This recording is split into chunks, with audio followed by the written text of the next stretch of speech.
Go. Hi, I'm Joe Heithaus, and this is a story for a difficult time. Butterflies. Lulu was in a pink pearl, 5 feet off the ground. Her papaw was deeper in the orchard, directing his pickers, migrants who spoke a language she didn't know.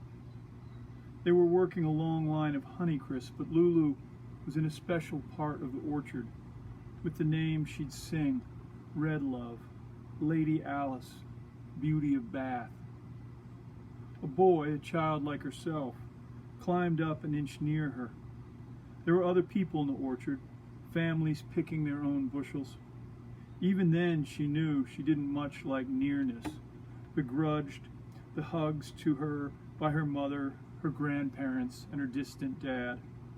But the boy, blonde-haired, sort of empty-eyed, reached out to touch her hair. She slipped and screamed and fell.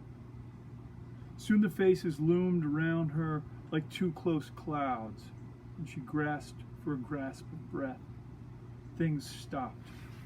Above her, the tree's branches, pink fruit dangling, fluttering leaves, some mother's hair hanging down around her ears, and then the woman's lips and mouth pressed to hers, pushing in breath.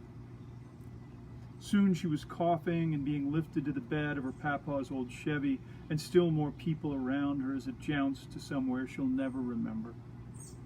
She doesn't even remember this. Lost this memory like a toy.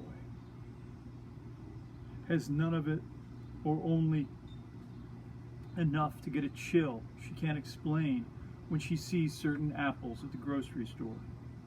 Papa passed before she turned 9. This happened when she was 5. On the day she put her mask on for the first time, she remembered that her papa had been a ball turret gunner during the war and flew missions over Europe inside a B-17. First thing to come to her was the name of the plane, Shoo, Shoo, Shoo, Baby. For years, she thought it was shoo, shoo, shoo, like tap dancing. But sometime in high school, while helping out in the elementary school, she heard a child sing, "Shoo fly, don't bother me," and it clicked. She could smell her grandfather's cigarette and apple breath, see his eyes shining in lamplight as he talked about being inside that bubble on the bottom of the plane, searching the fields and towns below, grasping the handles of his gun.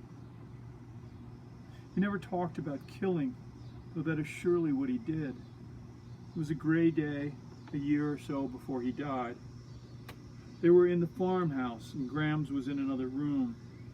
His missions were during the day, and they'd come in low over forest, unkempt farmland, orchards, then climb when the target city or factory was near. In those flights, he'd first thought about planting apple trees. He tried to describe the black clouds of flak, the sounds of the cannons below, the coldness of the air, all seen and felt from inside that little dome of plastic glass. He said he saw the eyes of other people, German pilots and gunners. Because it was such a tiny, cramped space, they chose him to do it, the smallest man on the plane. Just as she put the straps of the mask around her ears and stared at herself in her hallway mirror, she thought of the strange intimacy he must have felt while shooting someone out of the sky, all holed up like a baby inside an upside-down dome of glass. His stories appeared to her as a kind of shadow behind a bright scrawl of words. Shoo, shoo, shoo, baby. She could only see her eyes. For as long as she could remember, Lulu had shoo, shoo, shooed people away from her, kept some kind of invisible gorge around herself. Her parents had divorced even before she'd fallen from the tree, and her father lived in New Mexico. She only visited her father twice as a child, but she fell in love with the unbroken distances, the empty mesas, the muted reds and pales and pinks and striations of rock. She refused to hold his hand on their hikes across the wide fields of sage. When she went back as an adult, just a few months ago, the Southwest appealed to her in a new way. Driving out across the Texas Panhandle from Indiana to see her father, his second wife gone, now in his new senior community, she felt a calm she seldom felt anywhere. No one in her passenger seat, hardly another car for long expanses of highway, acres of emptiness, whole trains taken in an eyeful. There was no one near her, and that's how she liked it. When she arrived and crossed his threshold, she could barely stay inside. "Hi, Henry." She'd given up Dad sometime in college. "Hey, Lou, how's the drive? Car hold up?" They had almost nothing to say to one another. He didn't get up. She didn't lean down for a hug. That night, they stared at the golf course outside his window. He didn't golf. She had picked it up as a pastime, trudging 9 or 18 alone back in Indiana. Though she was no good at it, it was something to do. She didn't tell her father that she'd never had a true friend, though she'd been attracted to men and a few women. Her need for space had kept her back. She was an impossible date. She hated movie theaters, crowded restaurants, concerts, and rides at amusement parks. She'd never really kissed anyone. "What are they doing, Lou?" "It isn't as boring as you think, Henry. It's about calculating distance, about numbers, precision, and calm. You'd like it if you get past being really bad at something for a while." "Not for me, Lou. I'd say it looks relaxing, but I can hear the men, even the women sometimes, cursing, throwing their clubs." Lulu was across the room, stirring a highball with a tiny straw from her father's bar. A red cherry rising up to the surface like a drunken sun. A month later, she and her mother were making an apple pie. It was late winter, and March had brought a snowstorm. Lulu watched it swirl around her Honda in the driveway as her mother carefully smoothed the dough with a rolling pin. Lulu held her head back from the window, back straight, arms at her side. But she was on her toes, heels rising. She wanted to bolt out into the cold. "See a therapist, Lou." "I don't like being in a room with other people." "You are in a room with another person right now, hon." "I know, and I don't like it, Mom. I've never liked breathing the same air as anyone. You included." "Lou, pass me the flower."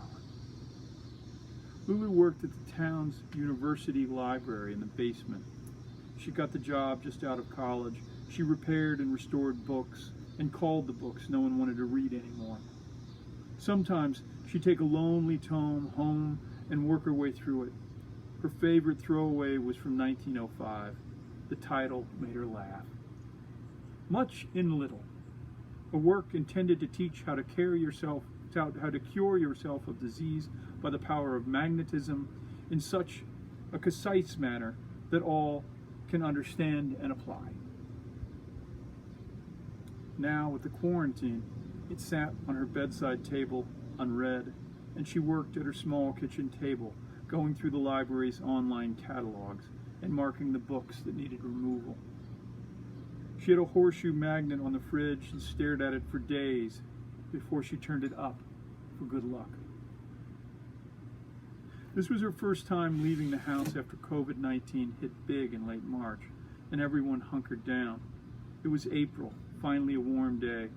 She looked in the mirror and tried to make serious, sad eyes, though she was smiling beneath the mask. She was thinking of Papa, the dead airman, who didn't come back from the war, him shooting other planes and killing, just to give herself serious eyes, to try to look somber. But the very idea that everyone needed to stay 6 feet distant delighted her.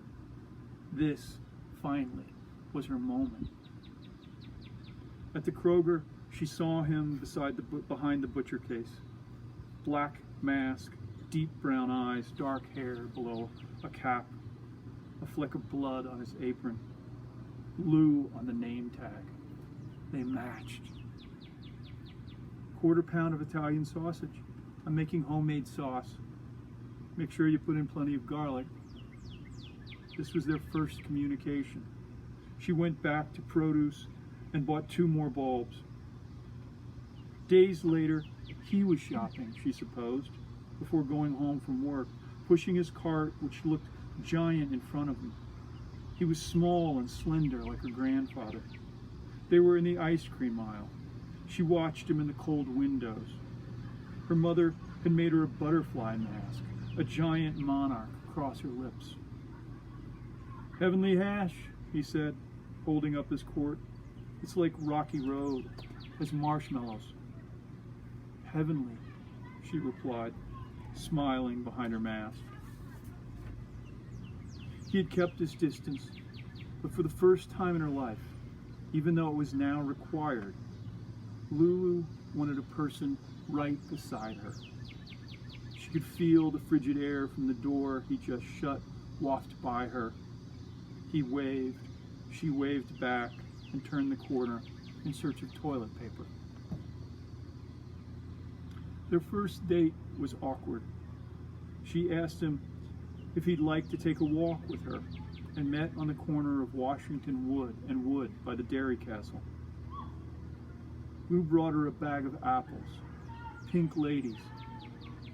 She didn't want to touch them, COVID and all. He muttered that it was stupid of him. He just wanted to give her something, some token. "Sorry." "Oh, don't be. I love apples. My grandfather had an orchard." Lulu got a deep chill she didn't understand, though the day was warm, spring coming on, and giant pink magnolias, daffodils swaying. They walked up Wood and turned on Seminary. For a moment, they stood beside 3 beautiful sunset-colored tulips around a telephone pole. "I like the mask," he said. "I read a book this winter before everything. It's called The Last Butterflies." A butcher named Lou reading The Last Butterflies. Lulu made a deep, happy sigh. The apple swung from his arm like a pendulum, and they walked in silence for a while. "My grandfather was a ball turret gunner in World War II. It's a terribly sad poem I once read about what he did, how it must have felt. He survived to plant that orchard. When I found it in college long after he was gone, it made me cry. I can still remember it." With that, she was speaking poetry. "The death of the ball turret gunner," she announced. "From my mother's sleep I fell into the state, and I hunched in its belly till my wet fur froze. 6 miles from Earth, loosed from its dream of life, I woke to black flak and the nightmare fighters. When I died, they washed me out of the turret with a hose." There was a sudden breeze. A car rumbled by with a heavy bass sound that entered them both. Some flowers fell from the tree. "I can't remember who wrote it. I'm sorry," she said. "I'm sorry," he said again. "No, I don't know why I'm telling you this, Lou. I just thought apples, my grandfather, the poem. I'm nervous," she said. "Breathless," she said. "This plane was called Shoo, Shoo, Shoo, Baby." And then a robin landed in the grass, and Lulu began to remember the fall from the tree, the woman's kiss of life, the pink pearls above her. She watched Lou's eyes follow the bird to the ground, his mouth behind his plain black mask. In the distance, of the monarch's long migrations, all the emptiness of Texas and New Mexico, the mysterious distances of time and death, the lonely bombers of war and the horrible spaces below them, even the distance of one language from another. All of it collapsed in a single moment, and with the snap of magnets, Lulu and Lou embraced, masks still on, the blackness meeting the butterfly. They kissed. I hope you enjoyed it. It was fun to write.